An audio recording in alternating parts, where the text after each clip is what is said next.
नमस्कार दर्शक बंधु जय जगन्नाथ। आज हूँ मे 31 तारिख शनिवार। एवं आसतु नजर पकईबा आज 20टी प्रमुख खबर गुड़िक निर्धारित समय पूर्वर ओडिशा माटी को स्पर्श करिथिबा मौसुमी दुर्बल होईछि। राज्य रे एबे मौसुमीर ब्रेक टाइम चलिबो बोली पाणीपाग विभाग पक्षरु गणमाध्यम को सूचना दिया जाइछि। आंचलिक पाणीपाग विज्ञान केन्द्र पक्षरु कुहा जाइछि जे आसंता जून 1 तारिख ठारो किछि दिन पई राज्य रे मौसुमी वर्षा दुर्बल रहिबो। फलरे वर्षा रे ब्रेक लागिबो। आगामी 2 सप्ताह पर्यंत राज्य रे बड़ धरणर वर्षार संभावना नाही। लघुचाप दुर्बल होइगला परे मौसुमी राज्य एबे विशेष सक्रिय नाही। पाणीपाग विभाग कहिछि चलित वर्ष 16 मौसुमी आसीथिले मध्य रज पर्यंत राज्य रे बड़ वर्षा हो नाही। बंगोपसागर रे बादलर घनत्व ह्रास पाउछि। रज परे राज्य रे पुनर्बार मौसुमी सक्रिय हेबो।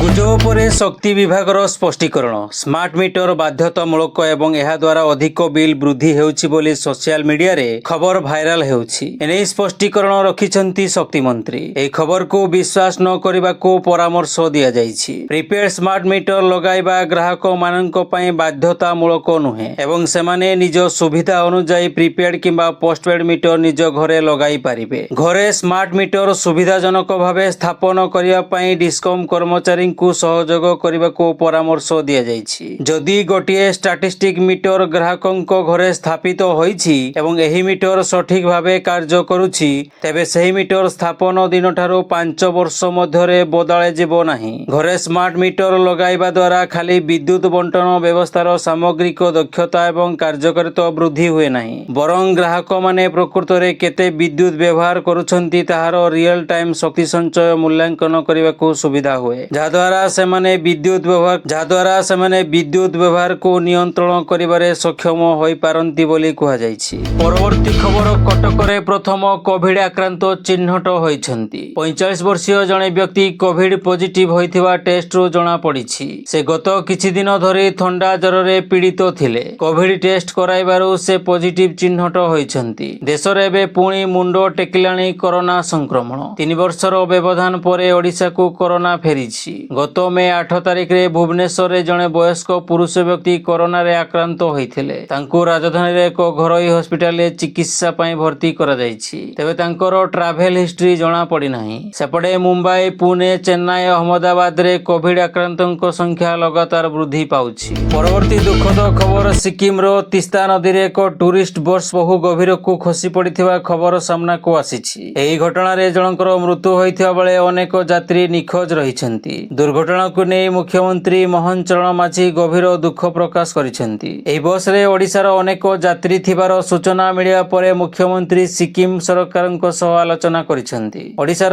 दुर्घटनाग्रस्त यात्री मानकर उद्धार, चिकित्सा और ओडिशा को आनिबा नै मुख्यमंत्री आलोचना करिबा सहित ओडिसार अधिकारी मानक एक स्वतंत्र टीम यार सुपरिचालना पई सिक्किम जिबाको निर्देश दैछंती। सूचना अनुसार गुरुवार राति रे सिक्किम रो एक पहाड़ी रास्तार एक पर्यटक गाड़ी 1000 फुट तळकू खसी पड़िबारो 9 जण निखोज अछंती। संध्या 7टारो राति 8टा मध्य उत्तर सिक्किम रो चुंगथांग एवं मुनसिथांग मध्य एही दुर्घटना घटिछि। परवर्ती खबर सिक्किम रे पर्यटक गाड़ी दुर्घटना रे ओडिशा बीजेपी महिला मोर्चार राज्य संपादिका इतिश्री जेना निखोज। इतिश्री समेत तांको परिवार 4 जण निखोज अछंती। जाजपुर रोड अंचलर बीजेपी नेत्री इतिश्री जेना परिवार सह सिक्किम बुलिबाकू जाइथिबा बेले दुर्घटनार शिकार होई निखोज अछंती। दुर्घटनार शिकार होइथिबा ओडिशार यात्री को उद्धार पई एक स्वतंत्र टीम जिबाकू निर्देश दैछंती मुख्यमंत्री मोहन चरण माझी। 1000 फुट तळकू बस खसी पड़िबारो 9 जण यात्री निखोज अछंती। गाड़ी खसी पड़िबारो 2 जण गछरे लागि जाइथिबा बेले सेमानंकु गुरुतर अवस्था रे उद्धार करा जाइछि। सिक्किम पुलिस, भारतीय सेना और भारतीय तिब्बतीय सीमा पुलिस उद्धार कार्य रे नियोजित होइछन्ति।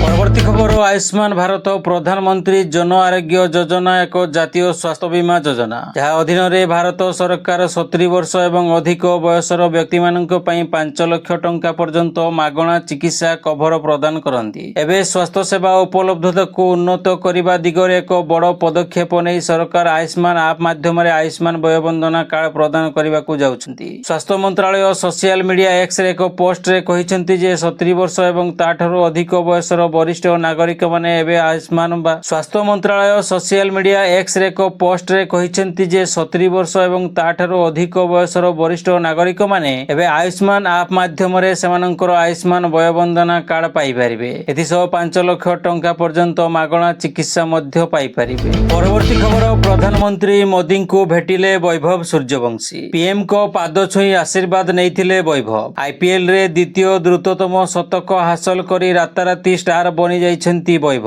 ପ୍ରଧାନମନ୍ତ୍ରୀ ନରେନ୍ଦ୍ର ମୋଦି ପାଟନା ବିମାନ ବନ୍ଦରରେ 14 ବର୍ଷୀୟ କ୍ରିକେଟ ବୈଭବ ସୂର୍ଯ୍ୟବଂଶୀଙ୍କୁ ଭେଟିଛନ୍ତି। ବୈଭବଙ୍କୁ ଭେଟିବା ପରେ ପ୍ରଧାନମନ୍ତ୍ରୀ ନିଜେ ତାଙ୍କ ଏକ୍ସ ହ୍ୟାଣ୍ଡେଲରୁ ଏ ବିଷୟରେ ସୂଚନା ଦେଇଛନ୍ତି। ସାକ୍ଷାତ ସମୟରେ ପ୍ରଧାନମନ୍ତ୍ରୀ ମୋଦି ବୈଭବ ସୂର୍ଯ୍ୟବଂଶୀଙ୍କ କ୍ରିକେଟ ଦକ୍ଷତାର ପ୍ରଶଂସା କରିଥିଲେ। ପ୍ରଧାନମନ୍ତ୍ରୀ ବୈଭବଙ୍କ ସହ ଫଟୋ ସେୟାର କରି କହିଛନ୍ତି, ବୈଭବ ସମଗ୍ର ଦେଶ ପାଇଁ ପ୍ରେରଣା। ତାଙ୍କ ଭବିଷ୍ୟତ ଉଜ୍ଜଳମୟ ହେଉ। ବୈଭବଙ୍କ ବ୍ୟତୀତ ମୋଦି ତାଙ୍କ ମାତା ପିତାଙ୍କୁ ମଧ୍ୟ ଭେଟିଥିଲେ। ଇଂଲଣ୍ଡ ଗସ୍ତ ପାଇଁ ଭାରତ 19 ବର୍ଷରୁ କମ୍ ଦଳରେ ବୈଭବ ସୂର୍ଯ୍ୟବଂଶୀଙ୍କୁ ମନୋନୀତ କରାଯାଇଛି। ପରବର୍ତ୍ତୀ ଖବର, ସାରା ଦେଶରେ ହଇଚଇ ସୃଷ୍ଟି କରିଥିବା ପାଟଣାଗଡ଼ ପାର୍ସଲ ବୋମା ବିସ୍ଫୋରଣ ମାମଲାରେ ଦୋଷୀ ସାବ୍ୟସ୍ତ ହେବା ପରେ ପୁଞ୍ଜିଲାଲ ମେହେର ହାଇକୋର୍ଟ ଯିବାକୁ ମନସ୍ଥ କରିଥିବା ଜଣାପଡ଼ିଛି। ବୁଧବାର ପାଟଣାଗଡ଼ ଏଡିଜେ ଏହି ଚର୍ଚ୍ଚିତ ମାମଲାରେ ତାଙ୍କୁ ଆଜୀବନ ଜେଲ୍ ଏବଂ ଅର୍ଦ୍ଧ ଦଣ୍ଡାଦେଶ ଦେଇଥିଲେ। ଗୁରୁବାର ପୁଞ୍ଜିଲାଲଙ୍କ ପୁଅ ବଲାଙ୍ଗୀର ଜେଲକୁ ଆସି ତାଙ୍କୁ ଭେଟି କିଛି ସମୟ ଆଲୋଚନା କରିଥିବା ଜଣାପଡ଼ିଛି। ହାଇକୋର୍ଟ ଯାଇ କେସ୍ ଲଢ଼ିବାକୁ ପୁଅ ସହ ପୁଞ୍ଜିଲାଲ ଆଲୋଚନା କରିଥିବା ଜେଲ୍ ସୂତ୍ରରୁ ଜଣାପଡ଼ିଛି।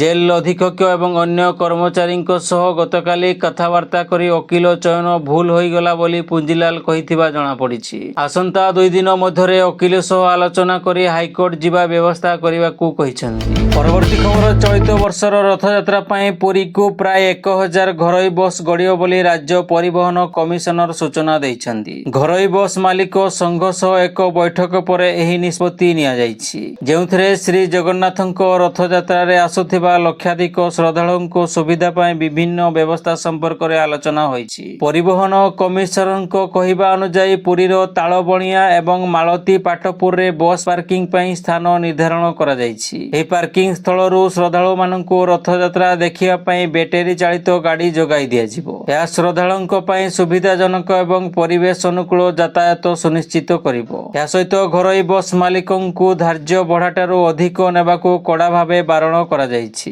ପରିବହନ ବିଭାଗ ଏହି ନିୟମର କଡ଼ା ପାଳନ ପାଇଁ ତଦାରଖ କରିବ ବୋଲି ଜଣାପଡ଼ିଛି। ଏହି ବ୍ୟବସ୍ଥା ଶ୍ରଦ୍ଧାଳୁଙ୍କୁ ଅଯଥା ଆର୍ଥିକ ଶୋଷଣରୁ ରକ୍ଷା କରିବ ଏବଂ ସୁଗମ ଯାତ୍ରା ନିଶ୍ଚିତ କରିବ। ପରବର୍ତ୍ତୀ ଖବର, ଏବେ ଶ୍ରୀରାମନଗରରେ ଆଉ ମିଳିବନି ନନଭେଜ। ଏବେ ଅଯୋଧ୍ୟାକୁ ମାଂସ ଏବଂ ମଦମୁକ୍ତ କରିବାକୁ ଚାଲିଛି ପ୍ରସ୍ତୁତି।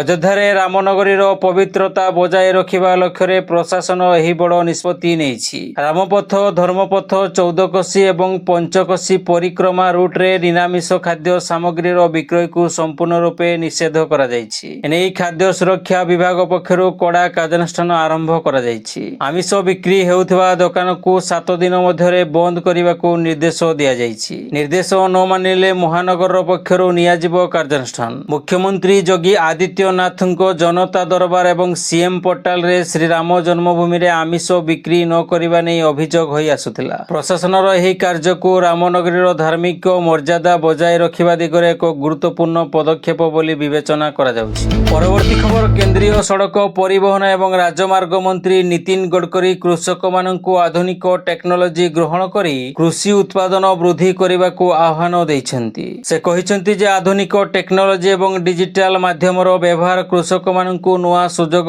ପ୍ରଦାନ କରିବ ଏବଂ ସେମାନଙ୍କ ଆୟ ବୃଦ୍ଧିରେ ସାହାଯ୍ୟ କରିବ। ଶ୍ରୀ ଗଡ଼କରୀ ଟ୍ୱିଟରରେ କହିଛନ୍ତି ଯେ ଆଧୁନିକ ଟେକ୍ନୋଲୋଜି କୃଷକମାନଙ୍କୁ ସେମାନଙ୍କ ଉତ୍ପାଦନ ବଜାରରେ ବିକ୍ରି କରିବା ପାଇଁ ନୂଆ ସୁଯୋଗ ପ୍ରଦାନ କରିବ, ଯାହାଫଳରେ ସେମାନଙ୍କ ମୁନାଫା ବୃଦ୍ଧି ପାଇବ। ସେ ଆହୁରି କହିଛନ୍ତି ଯେ ପବ୍ଲିକ୍ ପ୍ରାଇଭେଟ୍ ପାର୍ଟନରସିପ୍ ମଡେଲ ମାଧ୍ୟମରେ ଡିଜିଟାଲ ଏବଂ ହାଇଟେକ୍ କୌଶଳ କୃଷକମାନଙ୍କ ନିକଟରେ ପହଞ୍ଚାଇବା ପାଇଁ ଯୋଜନା କରାଯାଉଛି। ପରବର୍ତ୍ତୀ ଖବର, ଆଇପିଏଲ୍ ଇତିହାସରେ ଆରସିବି ଏଯାବତ୍ କୌଣସି ଟାଇଟେଲ୍ ହାସଲ କରିନାହିଁ ସତ, ହେଲେ ଏହାର ପ୍ରଶଂସକଙ୍କ ଭଲ ପାଇବା ପୂର୍ବବତ ରହିଛି। କହିବାକୁ ଗଲେ ଆରସିବିର ପ୍ରଶଂସକମାନେ ବେଶ୍ ବିଶ୍ୱସ୍ତ। ଚଳିତ ବର୍ଷ ଆଇପିଏଲ୍ 2025ର ଫାଇନାଲ ଲାଗି ଆରସିବି ଟିକେଟ୍ ହାସଲ କରିଥିବା ପରେ ପ୍ରଶଂସକଙ୍କ ଉତ୍କଣ୍ଠା ବହୁଗୁଣିତ ହୋଇଛି। ଏହାକୁ ନେଇ ଜଣେ ଆରସିବି ପ୍ରଶଂସକ ବଡ଼ ବୟାନ ଦେଇଛନ୍ତି, ଯାହାକି ଭାଇରାଲ ହେଉଛି। ଦଳ 2025ରେ ଚାମ୍ପିୟନ ନ ହେଲେ ଛାଡ଼ପତ୍ର ଦେଇଦେବେ ବୋଲି କହିଛନ୍ତି। ଦଳର ଜଣେ ମହିଳା ପ୍ରଶଂସକ ଷ୍ଟାଡିୟମରେ ଏକ ପୋଷ୍ଟର ସହ ନଜର ଆସିଥିଲେ, ଯେଉଁଥିରେ ସେ କହିଛନ୍ତି ଯେ ଯଦି ଆରସିବି ଫାଇନାଲ ନ ଜିତେ ତେବେ ସେ ତାଙ୍କ ସ୍ୱାମୀକୁ ଛାଡ଼ପତ୍ର ଦେବେ। ଏହା ପରଠାରୁ ଭାଇରାଲ ଫଟୋ ଏବଂ ଏଥିରେ ଲଗାଯାଇଥିବା ବୟାନର ସତ୍ୟତା କେତେ ସତ ସେ ନେଇ ପ୍ରଶ୍ନ ଉଠିଛି। ଯଦି ଆରସିବି ଫାଇନାଲ ଜିତି ନ ପାରିଲା ତେବେ କଣ ସେହି ମହିଳା ପ୍ରକୃତରେ ତାଙ୍କ ସ୍ୱାମୀକୁ ଛାଡ଼ପତ୍ର ଦେବେ ସେ ନେଇ ଅନେକ ପ୍ରଶ୍ନ କରୁଛନ୍ତି। ପରବର୍ତ୍ତୀ ଖବର, କାର୍ଯ୍ୟରତ ଶିକ୍ଷକଙ୍କ ପାଇଁ ସ୍ୱତନ୍ତ୍ର ଓଟିଇଟି ତାରିଖ ଘୋଷଣା କରାଯାଇଛି। ଆସନ୍ତା ଜୁଲାଇ 20 ତାରିଖରେ ଏହି ପରୀକ୍ଷା ଅନୁଷ୍ଠିତ ହେବ। ଓଟିଇଟି ପାସ୍ କରିନଥିବା ଶିକ୍ଷକମାନଙ୍କୁ ଯୋଗ୍ୟତା ହାସଲ କରିବା ପାଇଁ ସରକାର ନିର୍ଦ୍ଦେଶ ଦେଇଛନ୍ତି। ପେପର 1 ପରୀକ୍ଷା ସକାଳ 9ଟାରୁ 11ଟା30 ଏବଂ ପେପର 2 ପରୀକ୍ଷା ଅପରାହ୍ନ 2ଟାରୁ 4ଟା30 ପର୍ଯ୍ୟନ୍ତ ହେବ। ଅନଲାଇନରେ ଖୁବ୍ ଶୀଘ୍ର ଆଡମିଟ୍ କାର୍ଡ ଉପଲବ୍ଧ ହେବ। ଏନେଇ ମାଧ୍ୟମିକ ଶିକ୍ଷା ପରିଷଦ ପକ୍ଷରୁ ସୂଚନା ଦିଆଯାଇଛି। ତେବେ ଦିବ୍ୟାଙ୍ଗ ଛାତ୍ରଛାତ୍ରୀଙ୍କ ପାଇଁ ସ୍ୱତନ୍ତ୍ର ବ୍ୟବସ୍ଥା କରାଯାଇଛି। ଯେଉଁମାନେ ପଢ଼ି ପାରିବେ ନାହିଁ କିମ୍ବା ଲେଖି ପାରିବେ ନାହିଁ ସେମାନଙ୍କ ପରୀକ୍ଷା 4 ଦିନ ପୂର୍ବରୁ ପରୀକ୍ଷା କେନ୍ଦ୍ରର ସୁପରିଟେଣ୍ଡେଣ୍ଟଙ୍କ ସହିତ ଯୋଗାଯୋଗ କରିବାକୁ କୁହାଯାଇଛି। ଆବଶ୍ୟକ ସ୍ଥଳେ ପରୀକ୍ଷାରେ ଲେଖିବା ପାଇଁ ଜଣେ ସହାୟକକୁ ଅନୁମତି ଦିଆଯାଇପାରେ। ପରବର୍ତ୍ତୀ ଖବର, ଭୁବନେଶ୍ୱର ସହରର 80% ଡ୍ରେନେଜ ସଫେଇ କାର୍ଯ୍ୟ ଶେଷ ହୋଇଛି। ବାକି ରହିଥିବା ଡ୍ରେନ୍ଗୁଡ଼ିକର ସଫେଇ କାର୍ଯ୍ୟ ଜୁନ୍ 20 ସୁଦ୍ଧା ସମ୍ପୂର୍ଣ୍ଣ କରିବାକୁ ମୁଖ୍ୟମନ୍ତ୍ରୀ ମୋହନ ଚରଣ ମାଝୀ ନିର୍ଦ୍ଦେଶ ଦେଇଛନ୍ତି। ଭୁବନେଶ୍ୱର କଟକରେ ଉପୁଜୁଥିବା କୃତ୍ରିମ ଜଳବନ୍ଦୀ ସମସ୍ୟାର ସମାଧାନ ଦିଗରେ କିଭଳି ପଦକ୍ଷେପ ନିଆଯାଇଛି ସେ ନେଇ ମୁଖ୍ୟମନ୍ତ୍ରୀ ଗତକାଲି ଲୋକସେବା ଭବନଠାରେ ସମୀକ୍ଷା କରିଛନ୍ତି। ବୈଠକରୁ ଜଣାପଡ଼ିଛି ଯେ ଇସ୍କନ ନିକଟ କଟକ ରୋଡ, ଅହଲ୍ୟାନଗର, ସୋମ ହସ୍ପିଟାଲ ପାଖ ଆୟୁର୍ବେଦିକ କଲେଜ ଭଳି କେତେକ ପ୍ରମୁଖରେ ବର୍ଷା ଦିନରେ ଜଳ ନିଷ୍କାସନର ଅସ୍ଥାୟୀ ବ୍ୟବସ୍ଥା ହୋଇଛି। ଏହିସବୁ ଜାଗାରେ ସ୍ଥାୟୀ ସମାଧାନ ବ୍ୟବସ୍ଥାକୁ ମୁଖ୍ୟମନ୍ତ୍ରୀ ଗୁରୁତ୍ୱ ଦେଇଛନ୍ତି। ଇସ୍କନ ନିକଟରେ ଜଳମଗ୍ନ ହୋଇ ଯାତାୟାତ ବାଧା ସୃଷ୍ଟି କରୁଥିବାରୁ ଏହାର ସ୍ଥାୟୀ ସମାଧାନ ପାଇଁ ପ୍ରକ୍ରିୟା ଆରମ୍ଭ ହୋଇଛି। ସହରରେ ମୁଖ୍ୟତଃ 15ଟି ପ୍ରାକୃତିକ ନାଳ ରହିଛି। ଏଥିସହ ସହର ଭିତରେ ଅନେକ ଛୋଟ ବଡ଼ ଡ୍ରେନ୍ ମଧ୍ୟ ଯାଇଛି।